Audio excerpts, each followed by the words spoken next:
Hey everybody, it's Lon.TV, and we're taking a look today at the G915 TKL from Logitech. This is a premium gaming keyboard that is mechanical but super slim, as you can see here. A really nice design on this one, very portable as a result. It's wireless but can also be plugged in directly to your PC. And we're going to be taking a closer look at all the things it can do here in just a second. But I do want to let you know, in the interest of full disclosure, that this came in free of charge through the Amazon Vine program. However, all the opinions you're about to hear are my own. Nobody is paying for this review, nor has anyone reviewed or approved what you're about to see before it was uploaded. So let's get into it now and see what this keyboard is all about. Now, this is a premium keyboard and therefore commands a premium price, $229 as you see it. They do have one with the keypad as well, which will cost a little bit more than this one. And there are 3 different versions. This is the clicky one, which makes a nice satisfying click as you type. What's nice is that the click is there, but it's not obnoxiously loud. It's kind of a muted click, but it's nice. You can really feel it engage. And I really just love typing on this thing. I've been typing a lot of little emails and stuff on it all week, and I'm very, very happy with how it feels. So the key clicking here is awesome.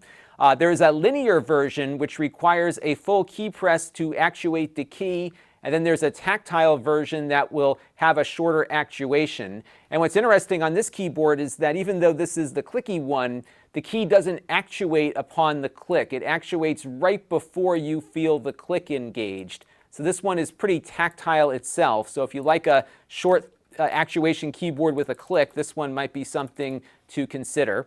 The keycaps are very easy to pop off on these, just like so, and you can get in there to do your cleaning and whatever. Not the highest quality keycaps. The plastic doesn't feel spectacular to me, so I think some folks who are really connoisseurs of keyboards might find some area to complain about the keycaps, but for me they were perfectly fine and very comfortable to type on, very easy to find my home row for typing, and all in really, really nice. Nice travel on it also for a very slim keyboard too. So all in on the look and feel here, it really does type quite nicely.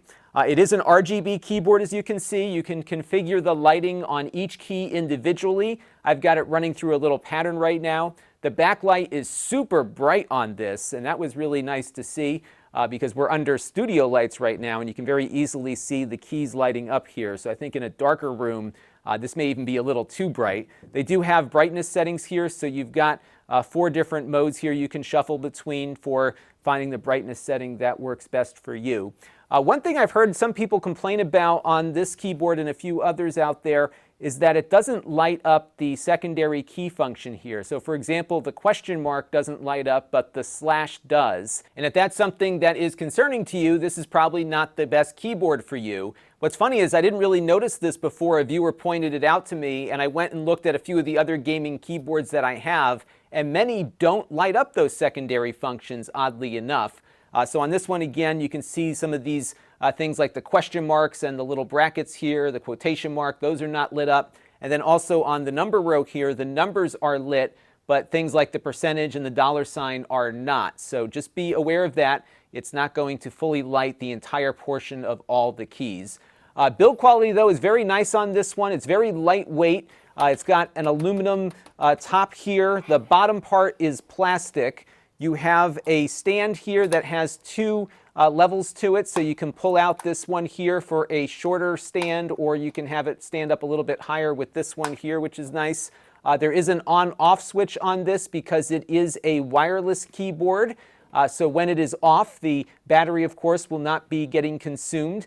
At full brightness here, they say you'll get about 40 hours of battery life, and you'll get more as you turn down the brightness on the keyboard. And I'll show you some of the things that you can do in the software related to that in a few minutes here. Now, as I mentioned, it is wireless, but you have a few connectivity options here. So the wireless dongle that it comes with has an extender on it as well. So the dongle is actually just this little thing here, but they give you this extender so you can get it out from the back of a desktop PC. You can also decide just to plug the USB cable directly into the back of the keyboard if you want. So that's another option you can pursue. And of course, when you hook it up that way, the battery will last forever because it will charge and also send its data through the cable. You can also connect via Bluetooth. So if you're going away or something and just want to have the keyboard with you and don't want to risk losing the dongle, just switch it over to Bluetooth mode and you can connect up that way. You can actually download all the lighting and macro profiles into the keyboard's memory, so you don't have to load software on the other computers that you are visiting. Now, another cool feature of the keyboard is that they've got a nice little garage for the dongle if you do want to take it with you. It just slides right in here and stows itself. It's pretty secure in there, then also very easy to remove. It's got a little ramp that it goes out on, so you can very easily get it out with one finger and then connect it to your PC. It's nice that the dongle can store itself here, but the extender will not fit in the garage here, so you probably will have to pack the extender up separately, but at least the dongle fits in very nicely here with the keyboard, which makes for a very portable package. Now, the polling rate on the USB for this keyboard is 1 millisecond, and it's the same whether you're plugged in directly or using the wireless dongle. You will see some variation on Bluetooth depending on what your computer is using for a Bluetooth radio. Those things will vary quite a bit, but if you stick with the dongle, you shouldn't have any real input lag. Now, this game, of course, is not the kind of game that you would normally play on a keyboard, but it's good to just see how it feels, and to me it felt very responsive, and I didn't see anything to be concerned about from an input lag standpoint. Just note that my video capture hardware might be a little bit delayed here, so there might be some lag you see on screen here, but that's not what I'm noticing looking at my 144 Hertz display on the laptop it's hooked up to right now, so all good. I did want to show you, though, the actuation here on the key. So I'm just going to push the key down just to here. And right when I start feeling some tension on the key is when it actuates, but I haven't heard the click yet. So when I do this, he jumps, but the click happens about here. So you do have a pretty short actuation range on the keyboard, and if you like that sort of thing, you will have a very quick return here, or you can push it all the way down and get the click. So let's take a look now at the software control panel for configuring the keyboard. You've got a bunch of lighting options, the typical ones you see on these RGB keyboards, so you can have your lighting fixed to a certain color, you can have it cycle, you can adjust the rate of cycling.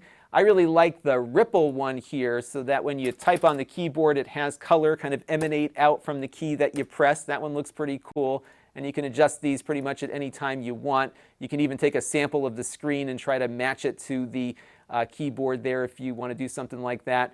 You've got animations, all sorts of different animations you can choose. They let you customize things as well, and you've got a lot of granular control over how those animations function, so that's pretty neat. Now, if you want to set up specific lighting for specific keys, you can do that through the freestyle section here.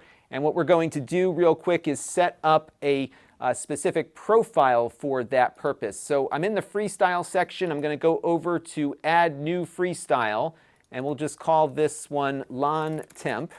And they don't make this all that intuitive, and this is my issue with it. So right now we've got all the keys here lit up turquoise. My color brush here, as you can see, is set to green. And if I go and maybe just select the top row of keys here, you can see that selection appears green and everything turns green after I drag the mouse over it. I could maybe double click on each of these keys individually to set those green as well. So far, so good, right? Now, pay attention to the color brush section here and see that we do not have this green currently set as one of our preset colors.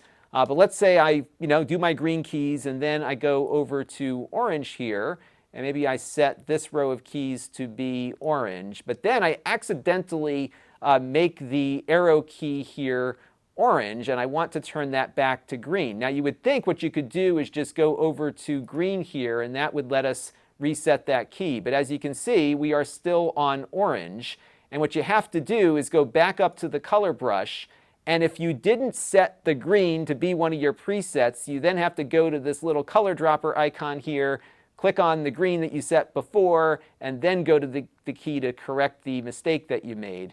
And I think intuitively what you should do here is just click on the color to get back to that color, but that's not how this works. So I clicked on orange here, but my color brush is still green, and I'm still getting green. You know what I mean? So it just is not as intuitive as it could be, and I really hope in future software updates they make it so you can just click on the color and have that one be the active color. But for right now, you've got to make sure this color brush is set to the color that you currently want to assign to the keys. Now you do have the ability to set macros on the keyboard and have it perform little smart tasks for you. Unfortunately though, there are no specific macro keys, so those macros are going to be assigned to your function keys up here. Let me show you how to do that. So what we're going to do is go from the lighting section over to the assignments section. And as you can see here, these function keys light up and give us things that we can do. So on a basic level, I could, for example, have F1 become a paste key. So if I don't want to type Control V, I can have F1 be my paste. But when I assign it to be a paste button, it no longer is an F1 button. So you need to be aware of that if you're using applications that make use of the function keys. You're definitely not going to want to have macros assigned there. You can, though, set up profiles, and you can have as many profiles as you want, and you can also have profiles go with specific applications. So if you've got a game that doesn't use the function keys, you can go in and set up a bunch of commands and macros onto the function keys for that game only, and then when you're back on your regular desktop mode, those function keys would work the way they normally do. So you have some ability to do that. So you've got some pre-baked commands here. You can map specific keys to a function key if you want. So if you wanted F1 to be a mouse click or W or something, you can drag those over there. You have some actions here that are specific to particular games and applications, and I'm sure you can create more here and download some over time. The macro section is where you can do some pretty cool stuff, so we'll call this Lon.Temp again. We're going to have it not repeat when I create the macro, and what I'm going to do is just click on Start Now here and record some keystrokes. So I'm just going to have it record my name being typed out. I'm going to hit Stop Recording, and I'm going to click Save. And now that I've got Lon.Temp saved here and I just drag it to F1, if I go over to Notepad, let me pull up Notepad for you real quick. If I go over to Notepad and hit the F1 key, it will spell out my name, as you can see there. And of course, you can adjust the timing of that to make it work as you want. Now you can, though, set up a total of 36 macros by storing them in groups of 12 on each of these settings here. So as you can see, M1 has that macro we just created on key F1. If I go to M2 here, you can see I've got another 12 that I can assign, and then I can do another 12 here in M3. What wasn't clear to me, though, was how to switch between those modes just using the keyboard, because some of the larger keyboards from Logitech actually have a key you can push to toggle between those 3 banks. This one, of course, doesn't have that, and I didn't see anything in the documentation as to how I could do that just on the keyboard. So I'm going to have to dig a little bit deeper into that to try to figure that out.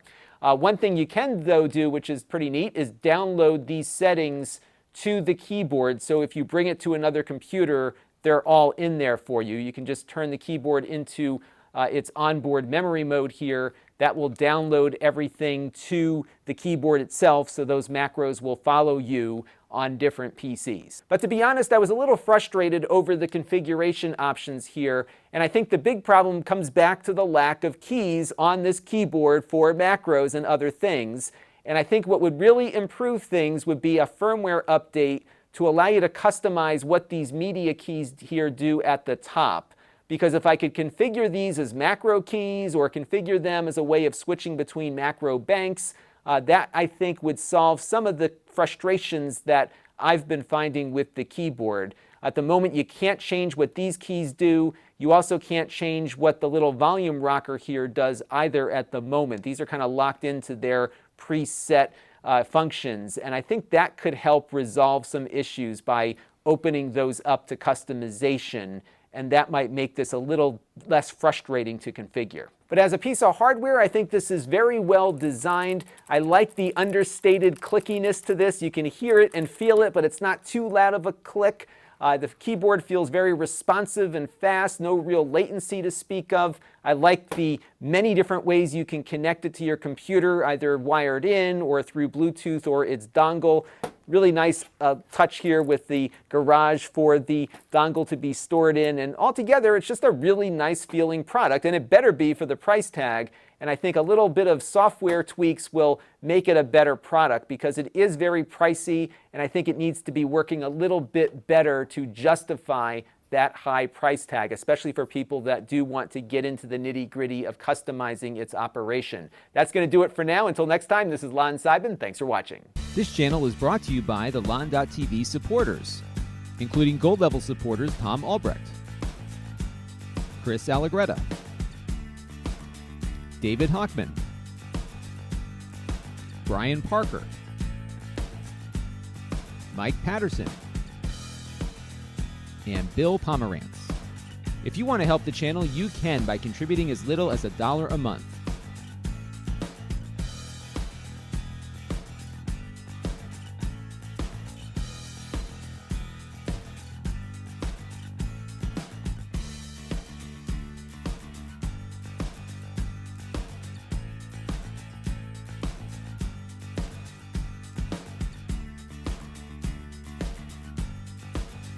Head over to lon.tv/support to learn more.